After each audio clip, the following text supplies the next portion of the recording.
to Peaceful Sleep Stories. Tonight's story is called The Old Country House in Autumn. We'll spend a full day and evening at a beautiful old house in the countryside during the most golden time of autumn. From morning coffee on the porch to stargazing at night, we'll experience the simple pleasures of a house that has stood for generations, offering comfort and peace to all who enter. Close your eyes if you'd like, take a deep breath in and let it out slowly. Let's begin. You wake to the sound of birdsong, not the harsh cawing of city birds, but the liquid, melodious singing of country birds, robins and thrushes and wrens, greeting the morning with their ancient songs. The room you're in is unfamiliar but instantly comfortable.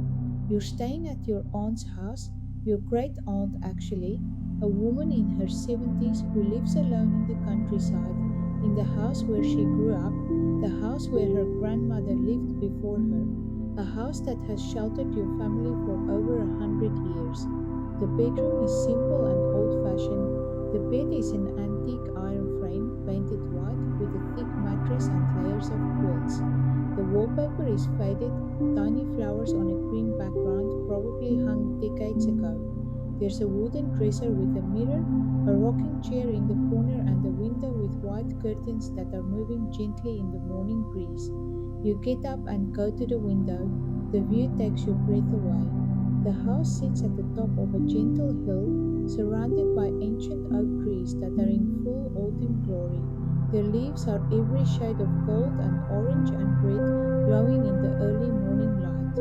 Beyond the trees, you can see fields stretching into the distance, some golden with harvested grain, others still green with grass, where cows graze peacefully. The sky is that particular clear blue of autumn mornings, deep and clean and endless. A few wispy clouds catch the pink light of the rising sun. The air coming through the window is cool and fresh, carrying the scent of wood smoke and fallen leaves and damp earth. You dress in comfortable clothes, jeans, a warm sweater, thick socks. The old floorboards are cool under your feet as you make your way down the stairs, which creak gently with each step. Not alarming creaks, but friendly creaks, the sounds of an old house settling, living, breathing. The stairs lead down to a central hallway with rooms opening off on either side. You can smell coffee, strong, good coffee, and you follow your nose to the kitchen. The kitchen is large and warm, the heart of the house.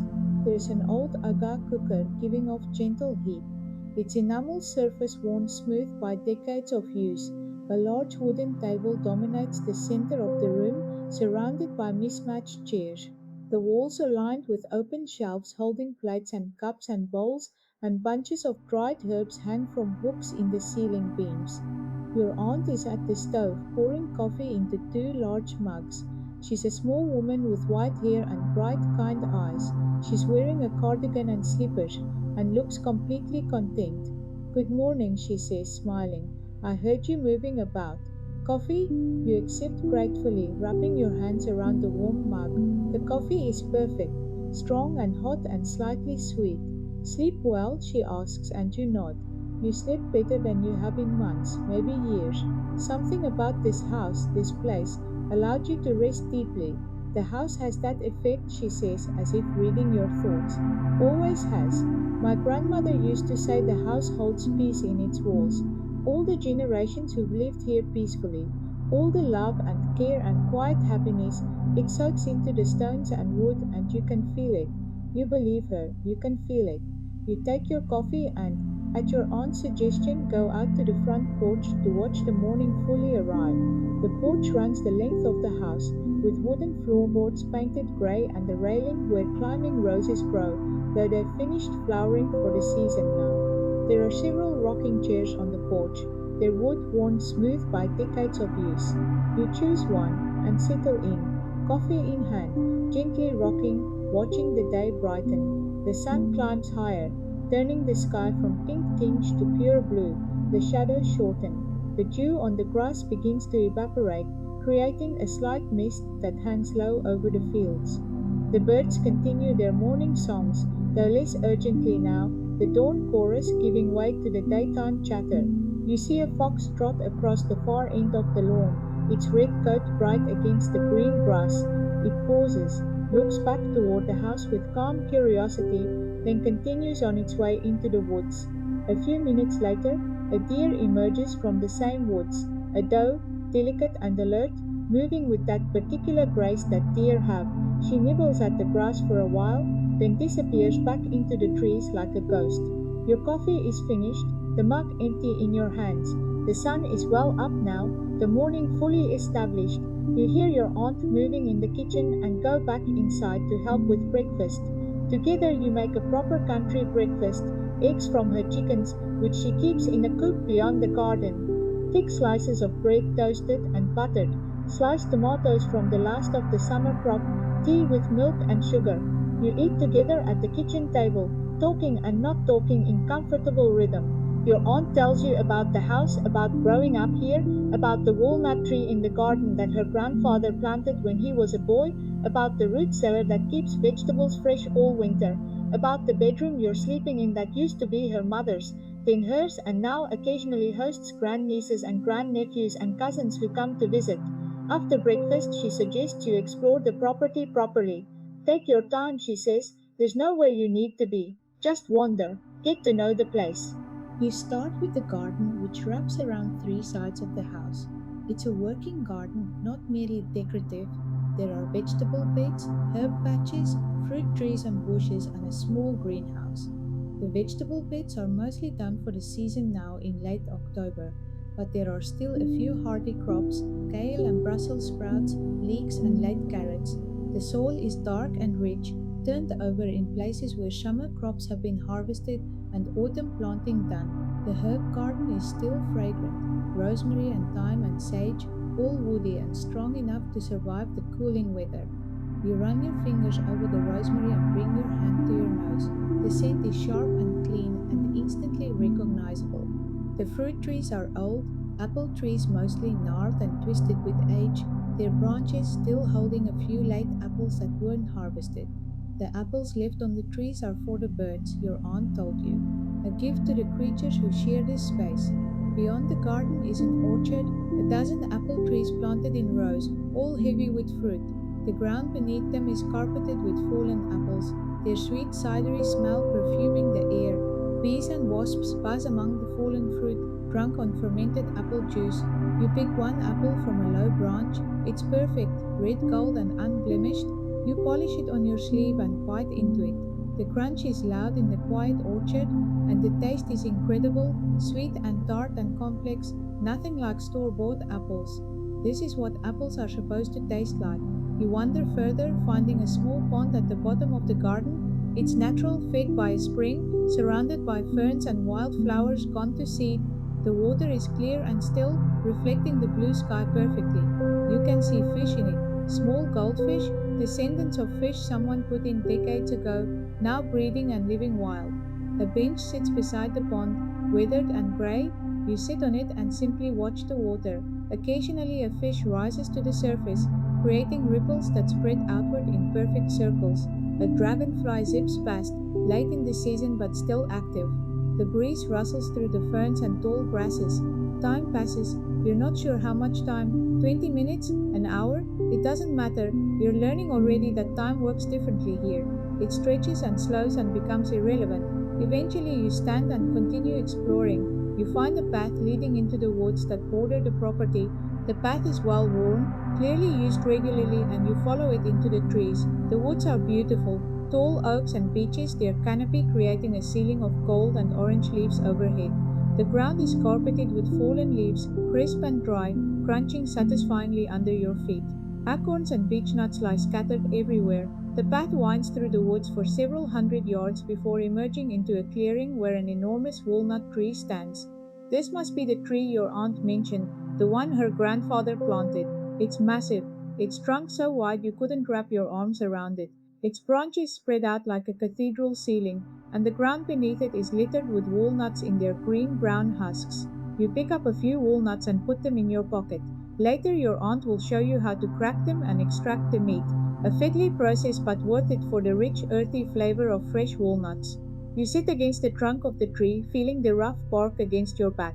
You close your eyes and just listen. The wind in the leaves above, small creatures rustling through the undergrowth, birds calling, your own breathing, the sound of peace. After a while, again, you don't track how long, you make your way back through the woods, following the path back to the house. Back at the house, you find your aunt in the kitchen making lunch.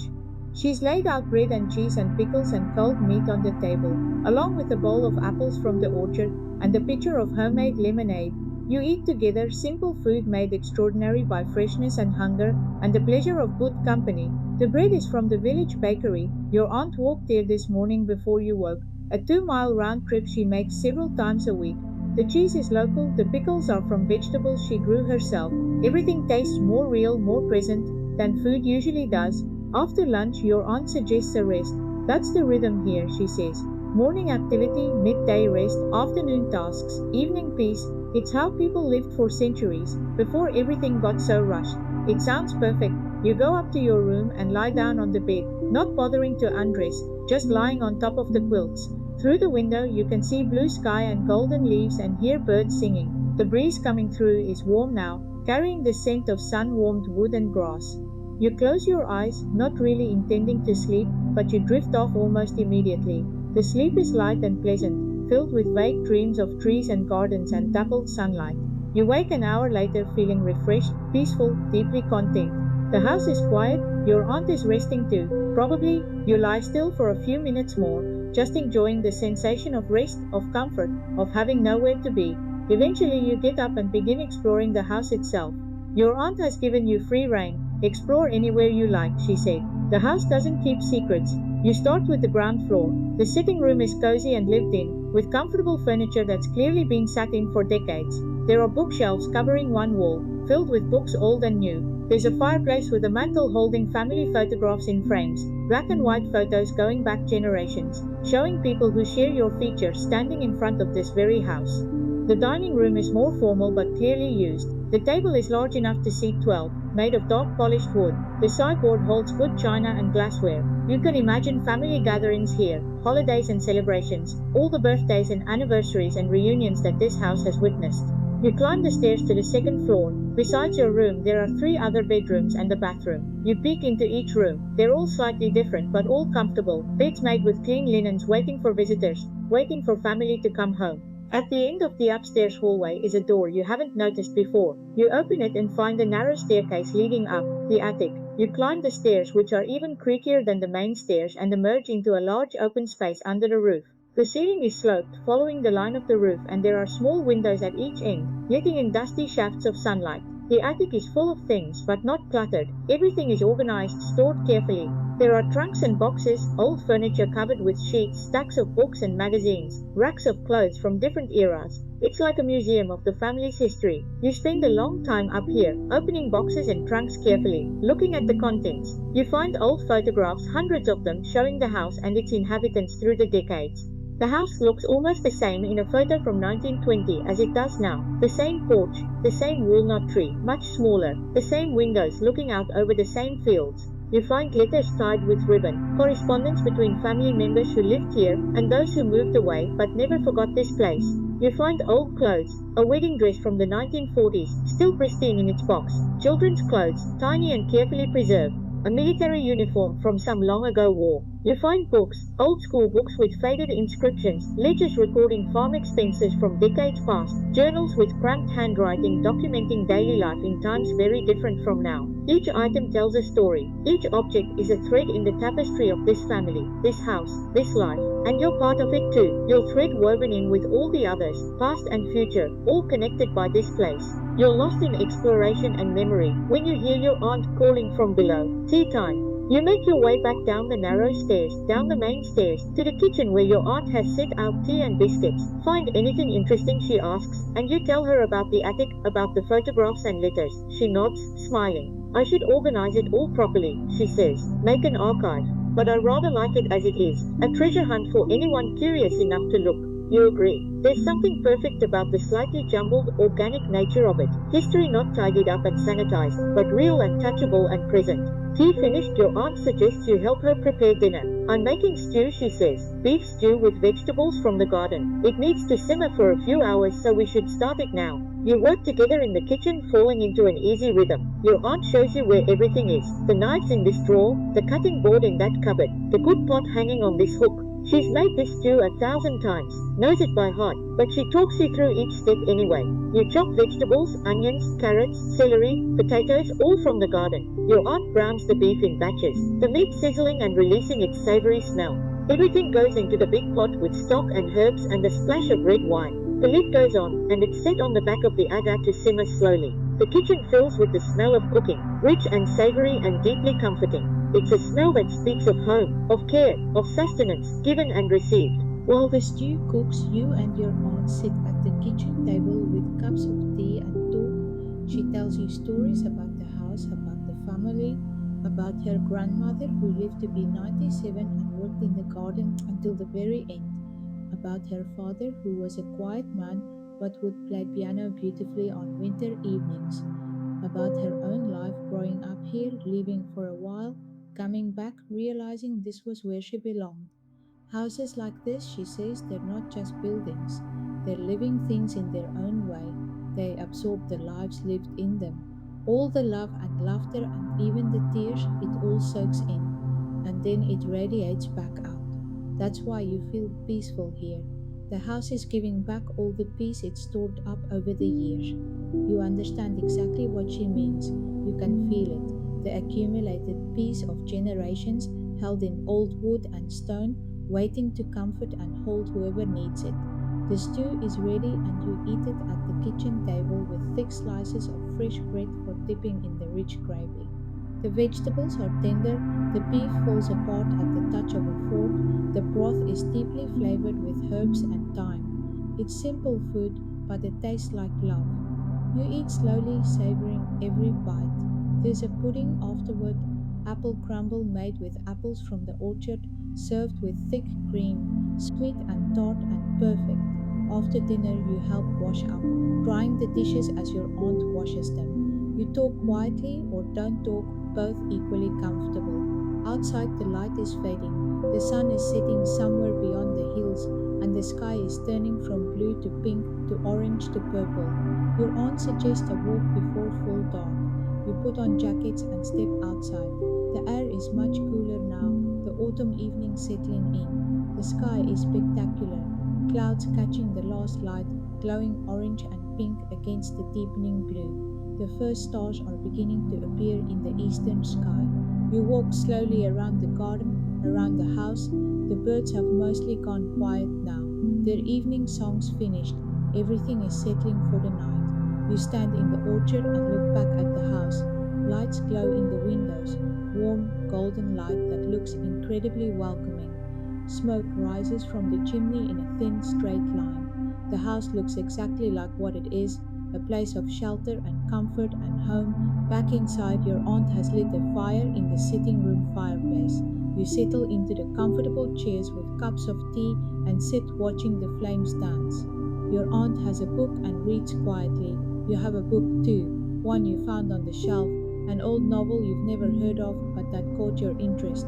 You read for a while, but mostly you just sit and watch the fire and feel deeply, completely at peace. The house is quiet around you. The old clocks tick in different rooms, slightly out of sync, creating a gentle rhythm. Outside, an owl calls, a haunting, beautiful sound that speaks of wildness at night. Time passes in that elastic way it has been all day, both slow and fast, both present and timeless. At some point, you realize you're tired. Not the jangled, wired tired of too much screen time and stress, but a good tired, a healthy tired, the tired that comes from fresh air and good food and peace. I think I'll head up to bed, you say. Your aunt smiles. Sleep well, she says. See you in the morning. You climb the stairs, the old wood creaking its familiar friendly creak. In your room, you change into pajamas and climb into the comfortable bed. The sheets are cool and crisp, the quilts heavy and warm. You can hear the house settling around you, the fire downstairs crackling as it burns down, the wind in the trees outside, the distant sound of the owl calling, your aunt moving about downstairs, banking the fire, turning off lights, preparing the house for night. You lie in the dark and think about the day you've had. It hasn't been dramatic or exciting, nothing special happened. You explored, you rested, you ate good food, you spent time in a beautiful place with good company. But somehow it was perfect, exactly what you needed. A day lived at the right pace, in the right place, with the right rhythm. You feel different than you did this morning, calmer, more settled, more yourself, somehow. As if this house and this day have reminded you of something fundamental you'd forgotten, how to simply be, how to rest, how to let time pass without rushing it or feeling it or fighting it. The house holds you gently in its old walls. The bed is comfortable beyond words. The darkness is soft and peaceful, and you sleep, deep, dreamless, perfect sleep, the sleep that comes from being exactly where you need to be, doing exactly what you need to do, which is simply to rest. The old house keeps watch through the night, as it has for over 100 years, holding its inhabitants safe, offering comfort and peace, being home. And in the morning you'll wake to birdsong again, and another perfect day will begin. But for now you sleep, held by the house, held by peace, held by the accumulated love and care of generations. Everything is well, everything is peaceful, everything is exactly perfectly as it should be. Sleep, sleep, sleep, sleep. Thank you for spending this autumn day at the old country house with me. I hope you carry some of its peace with you into your dreams. May you rest as deeply as you did in that comfortable bed, held by walls that know how to offer comfort. May you wake refreshed and renewed. Sweet dreams, and I'll see you in the next story.